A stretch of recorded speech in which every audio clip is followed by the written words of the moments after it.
Sometimes the biggest changes in life begin with the smallest mistake. Emily Carter repeated those words silently as she stepped out of her aging sedan and looked up at the elegant downtown restaurant glowing beneath the evening lights. She almost turned around right then. The place felt far too expensive for someone like her. Inside, men in tailored suits and women in designer dresses moved through the lobby with effortless confidence. Emily smoothed the sleeves of her simple navy blue dress and took a slow breath. This wasn't even her idea. After 2 years of focusing entirely on work and raising her 8-year-old daughter, Sophie, she had finally let her best friend convince her to try a blind date. One dinner, one conversation, and then she could go back to her normal life. At least that was the plan. The hostess smiled politely and asked for a name. Emily gave the information her friend had texted her earlier that day. The hostess glanced at a reservation list, then pointed toward the dining room. Your party should already be seated. Emily nodded nervously and followed the direction. The restaurant was larger than she expected. Candlelight reflected from crystal fixtures overhead. Soft piano music floated through the air. She scanned the tables, trying not to look completely lost.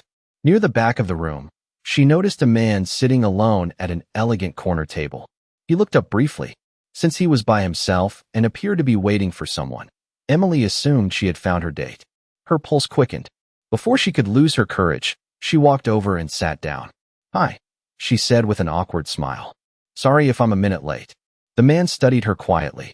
He was handsome, composed, and dressed in a charcoal suit that probably cost more than her monthly rent. For a moment, he didn't answer. Then a faint smile appeared. "Not a problem." Emily relaxed slightly. Maybe this wouldn't be so bad after all. But less than 30 seconds later, her confidence disappeared. A waiter approached the table and greeted the man by name. "Good evening, Mr. Brooks." Emily froze. Brooks? That wasn't the name she had been given. Her stomach dropped. She quickly checked her phone under the table and realized the terrible truth. She had misread the reservation message. The table number was different. She was sitting with a complete stranger. Heat rushed into her face. "Oh my goodness," she blurted, standing so quickly that her chair nearly tipped backward. "I am so sorry. I'm at the wrong table." Embarrassment flooded through her. She grabbed her purse and prepared to leave before she could make an even bigger fool of herself. But before she could take a single step, the man rose from his seat and looked directly at her. His expression wasn't annoyed. If anything, he seemed unexpectedly intrigued. "Wait," he said calmly. Emily paused. She had no idea that the next words from Ethan Brooks would change the course of both their lives. Emily stood frozen beside the table, her purse clutched tightly against her side. For a second, she wondered if she had misheard him. The restaurant noise seemed to fade into the background as Ethan Brooks held her gaze with calm confidence. "Wait," he repeated. "Just 10 minutes." Emily blinked. "10 minutes?" she asked. "I am sitting at the wrong table." A small smile touched the corner of his mouth. "I am aware of that." She let out a nervous laugh despite herself. "Then you know I should probably leave before I embarrass myself any further."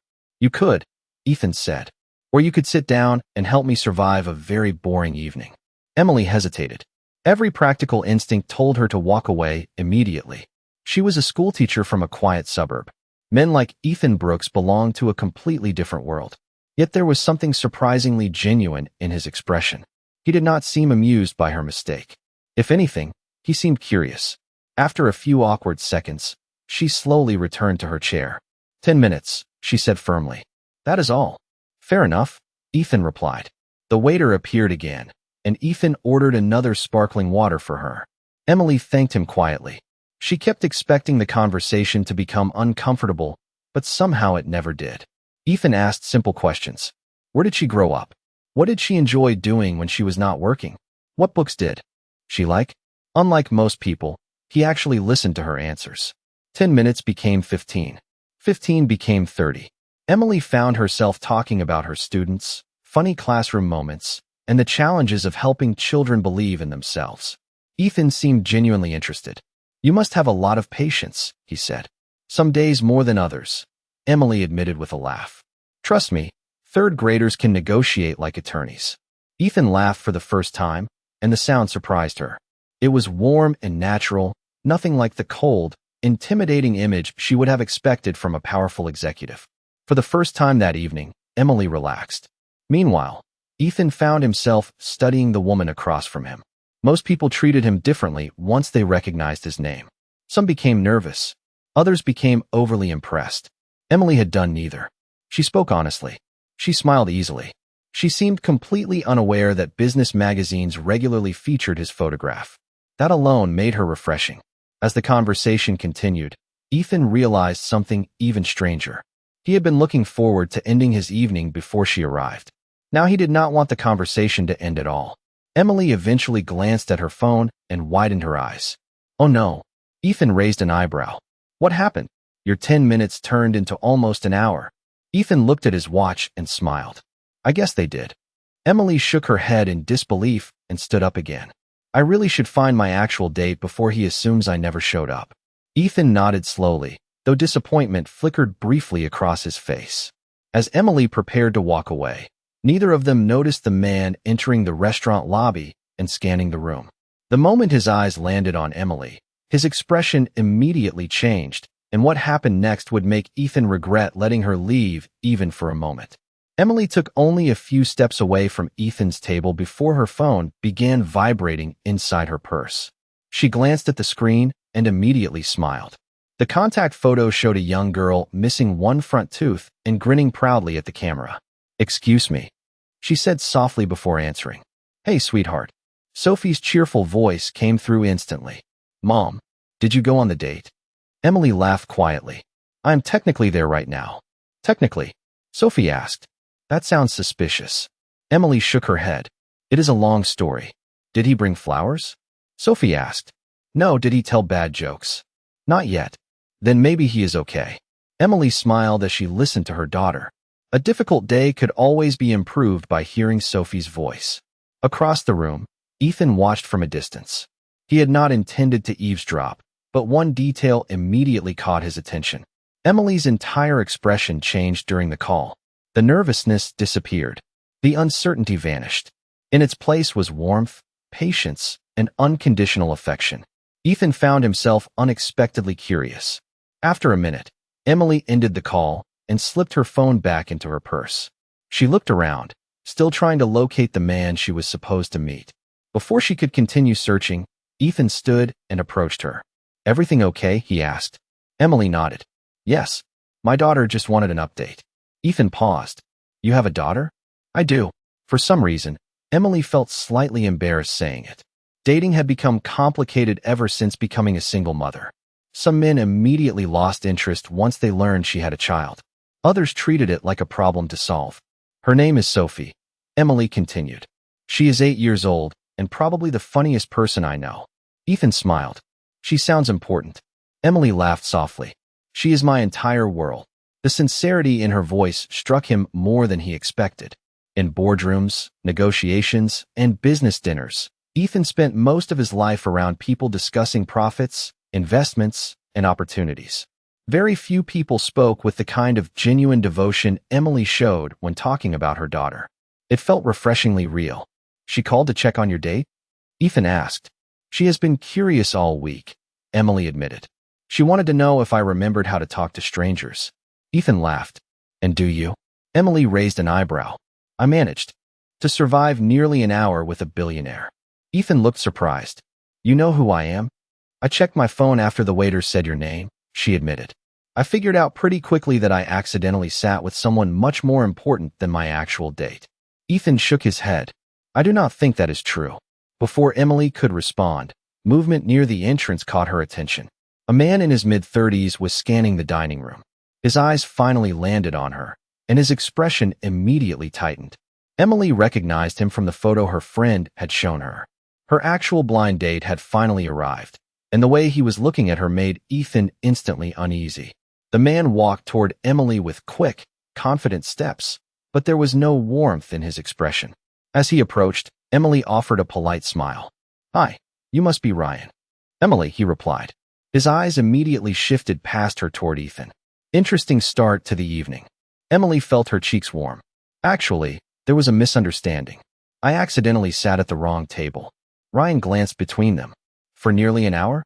The comment carried a sharp edge that instantly made the atmosphere uncomfortable. It was an honest mistake, Emily explained. We were just talking. Ryan forced a smile, but it never reached his eyes. Right. Ethan remained calm beside her. The confusion was entirely understandable. Ryan finally looked directly at Ethan. Recognition flashed across his face. Ethan Brooks. Ethan gave a small nod. Ryan's posture changed immediately. For a brief moment, he seemed impressed. Then he looked back at Emily with renewed skepticism. You certainly know how to make an entrance. Emily frowned slightly. What does that mean? Nothing, Ryan said quickly. I just did not expect my blind date to spend the first hour of the evening with one of the most successful businessmen in the city. Emily felt her patience beginning to thin. That was not intentional. Of course. The answer sounded polite on the surface, but the judgment underneath was impossible to miss. Ethan noticed it too. Ryan turned back toward Emily. Should we sit down? Sure, Emily said. She followed him to another table several yards away. Before sitting, she glanced back briefly. Ethan offered a reassuring smile. Somehow that simple gesture made her feel less anxious. Unfortunately, the conversation with Ryan only became more awkward. For the first few minutes, he seemed more interested in discussing Ethan Brooks than getting to know her. He asked question after question about the billionaire. Had she known who he was? Had Ethan offered her anything? Had they exchanged contact information? Emily answered honestly each time, but Ryan appeared unconvinced. Eventually, she tried steering the discussion toward more personal topics. Tell me about yourself, she said. Ryan shrugged. Not much to tell. I work in finance. Do you enjoy it? It pays well. The conversation stalled again. Emily searched for common ground. I teach third grade. Ryan nodded. That must be exhausting. Sometimes. But I love it. I could never do that. Why not? Ryan leaned back in his chair. Honestly, I do not have the patience for children. Emily smiled politely. Fair enough. Then Ryan asked the question that changed everything. So, the daughter you mentioned earlier. How old is she? 8. Ryan was silent for a second. You are a single mother? Emily's stomach tightened. She had heard that tone before. Yes. Ryan slowly exhaled and looked away. I wish someone had mentioned that before tonight. The disappointment in his voice hit harder than she expected, and across the room, Ethan noticed Emily's expression change immediately. What Ryan said next made Ethan sit forward in his chair and pay very close attention. Emily sat quietly for a moment, giving Ryan every opportunity to recover from the comment. Instead, he leaned back and folded his arms. I'm just being honest, he said. Having a child changes things. Emily nodded slowly. Of course it does. For me, it is information I would have wanted before agreeing to this. His words were not openly cruel, but they carried enough judgment to sting. Emily had encountered similar reactions before. Some people saw her daughter as a complication instead of the greatest blessing in her life. Normally, she could brush it off, but tonight felt different. Perhaps it was because she had spent the previous hour talking to someone who never once treated her differently. I understand, Emily replied calmly. But Sophie is not something I hide. Ryan shrugged. That is your choice. The conversation never recovered. Every topic seemed to circle back to what Ryan viewed as limitations. When Emily mentioned family vacations, he focused on the responsibilities. When she described her career, he questioned whether teachers earned enough money to travel. Even his compliments felt backhanded. Across the room, Ethan had tried to return his attention to work emails, but his eyes kept drifting toward Emily's table. He noticed the subtle changes in her body language. The bright smile she had worn earlier was gone. Her shoulders had become tense. The easy confidence she displayed while talking about her students had faded. Finally, Emily glanced at her watch. It was nearly 9 o'clock. Sophie would be asleep soon. More importantly, Emily no longer saw a reason to stay. Ryan, she said politely, I think we may be looking for different things. He raised an eyebrow. Meaning I do not think this is a good match. Ryan looked surprised. For a second, he seemed to assume she was joking. Then he laughed awkwardly. You are ending the date? I think it would be best. Interesting, he said. You spend an hour talking to a billionaire, and suddenly I am not impressive enough. Emily stared at him in disbelief. That is not what happened. Come on, Ryan continued. You expect me to believe that conversation had no effect? Emily stood up and reached for her purse. I wish you well, Ryan. She turned to leave. As she walked toward the front of the restaurant, relief washed over her. The evening had not gone as planned, but at least it was over. Before she reached the exit, a familiar voice stopped her. Emily. She turned and found Ethan standing a few feet away. You do not have to answer, he said carefully. But are you okay?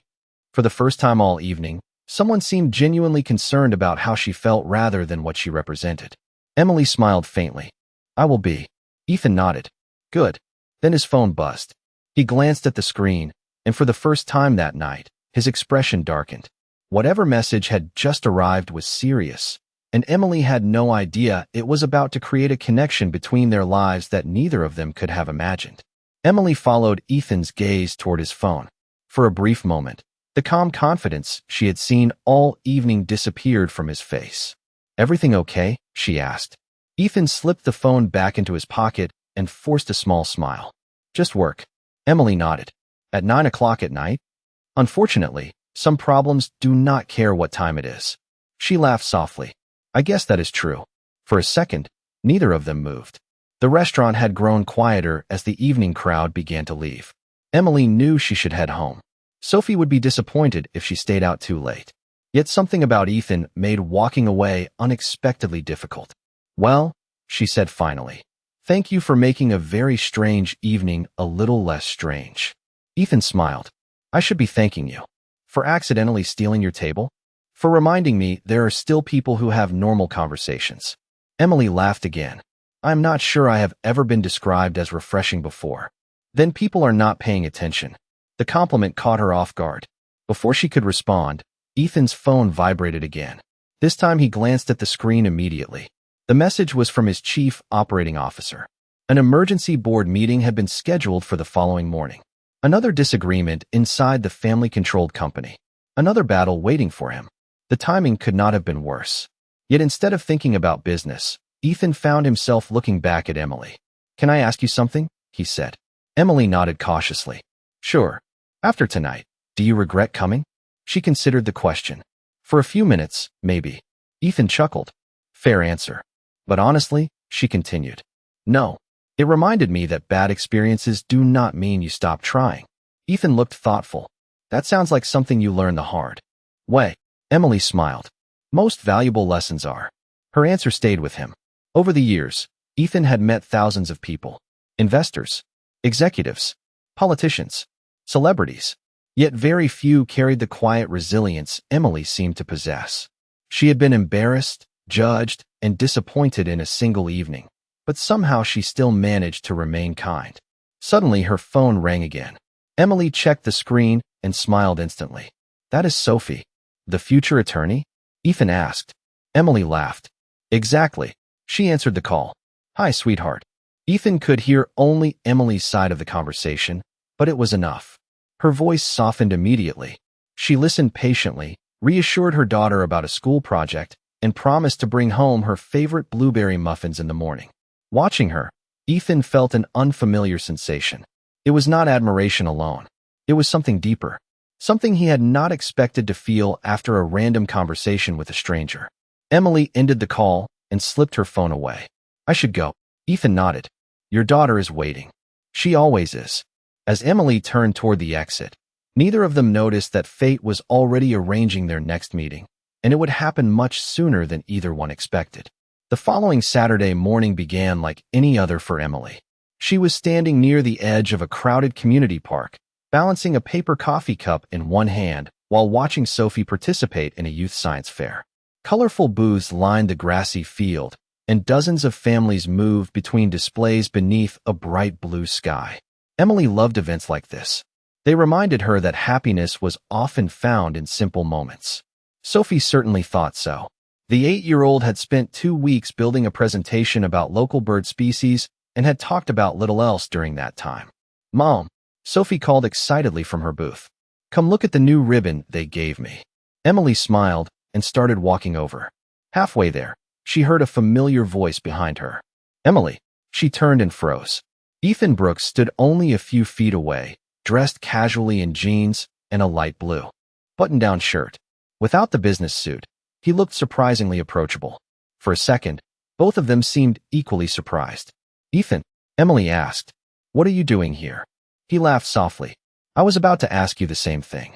Emily glanced around the park. This is definitely not where I expected to see a billionaire on a Saturday morning. And yet here I am."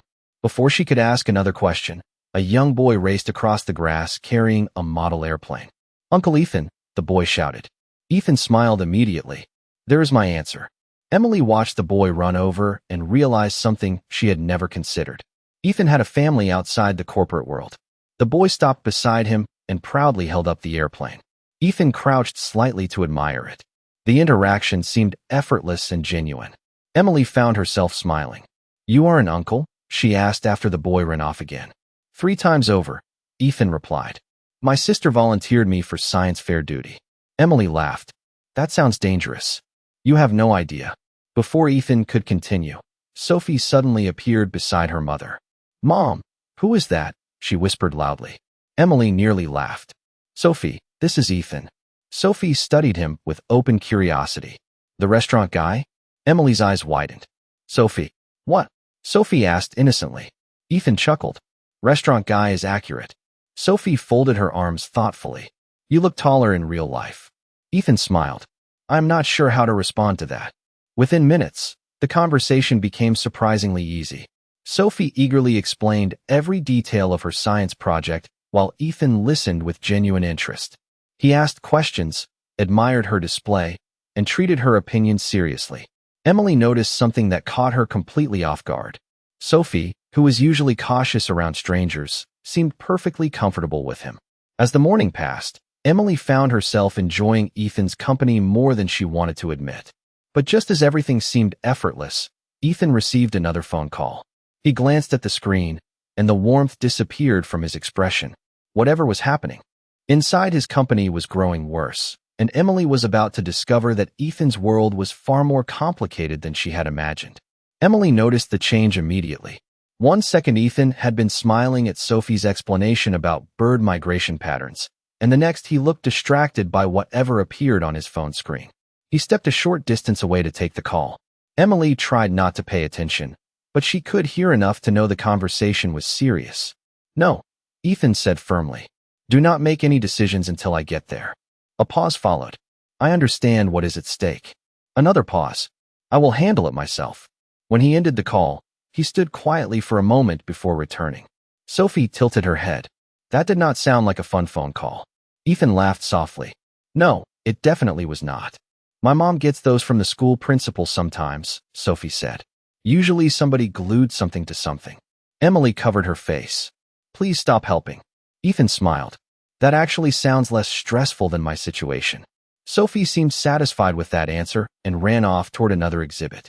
Once she was gone, silence settled briefly between Ethan and Emily. "You do not have to tell me," Emily said carefully, "but it seems like something is bothering you." Ethan looked toward the crowd. For a moment, Emily thought he would avoid the question. Instead, he surprised her. "My family owns the company I run," he said. "Most people think that makes things easier. Does it not?" Emily asked. Ethan shook his head. "Not always. Sometimes business disagreements become family disagreements. Then everything gets complicated." Emily listened quietly. "The call was about that." "Partly." He sighed. "There are people inside the company who think I should focus entirely on expansion and profits. Others think we should slow down and protect what we have built." "And what do you think?" Ethan smiled faintly. "I think leadership is not about making everyone happy." Emily nodded. "That sounds familiar. Teaching 3rd grade." Ethan guessed. "Exactly." They both laughed. But as the conversation continued, Emily noticed something deeper beneath Ethan's words. He carried responsibilities most people would never understand. Success had brought him influence, wealth, and recognition. Yet it had also surrounded him with expectations. Every decision seemed to affect thousands of employees, investors, and family members. "You know," Emily said thoughtfully, "when people look at someone successful, they usually assume life became easier." Ethan glanced at her. "And you disagree?" "I think every life comes with challenges. They just look different from the outside." For a second, Ethan seemed genuinely surprised by the answer. Most people either admired his position or envied it. Very few acknowledged the pressure that came with it. "You might be one of the few people who understands that," he admitted. Emily smiled. "Maybe because life has taught me not to judge situations from a distance." Ethan looked at her for several seconds. The noise of the science fair faded into the background. For the first time in a long while, he felt understood. Not because of his company, not because of his wealth, simply because of who he was. Neither of them realized that someone standing near the edge of the event had just taken a photograph of them together, and that single image was about to create problems neither of them saw coming. Over the next several months, the photograph spread far beyond the science fair. Business reporters speculated. Social media accounts guessed. People who had never met Emily suddenly had opinions about her. The attention created challenges neither she nor Ethan had anticipated. There were difficult conversations inside his company. There were questions from investors and relatives who believed every aspect of his life should serve a business purpose. More than once, Emily considered stepping away completely. She never wanted to become a source of conflict in Ethan's world. But every time she pulled back, Ethan found a way to remind her why their connection mattered. He showed up for Sophie's school events. He listened when Emily talked about difficult days in the classroom. He never tried to solve every problem. He simply stayed. And little by little, that consistency changed. Everything. One evening, after a particularly exhausting board meeting, Ethan made a decision that surprised nearly everyone around him. Instead of choosing the path that would satisfy powerful voices within the company, he chose the path he believed was right. Some people criticized him. Others questioned his judgment. Yet for the first time in years, he felt completely certain about where he was going. Nearly a year after their first meeting, Ethan called Emily with a simple request. "Can you meet me for dinner tonight?" Emily smiled. "That depends. Is this the correct table this time?" Ethan laughed. "I made very sure of it." Later that evening, Emily arrived at the same restaurant where everything had begun. The familiar lights, the soft music, and the elegant dining room instantly brought back memories. A hostess greeted her and guided her toward the back corner. Emily stopped when she saw the table. It was the exact same one she had accidentally chosen a year earlier. Ethan stood as she approached. "You planned this?" she asked. "For a while now." Emily sat down and looked around. "It feels strange being back here." "It does." Ethan smiled. "A year ago, you were trying to escape this table, and you refused to let me leave. Best decision I ever made." Emily laughed softly. They shared dinner, talked about Sophie, discussed summer plans, and remembered the unlikely chain of events that had brought them together. Eventually, Ethan grew quiet. Emily noticed the change immediately. "What is it?" she asked. Ethan looked at her with the same expression he had worn during their very first conversation. Curious, sincere, and completely genuine. "A year ago, you sat down at the wrong table," he said. "But somehow, you became the right person at exactly the right moment in my life."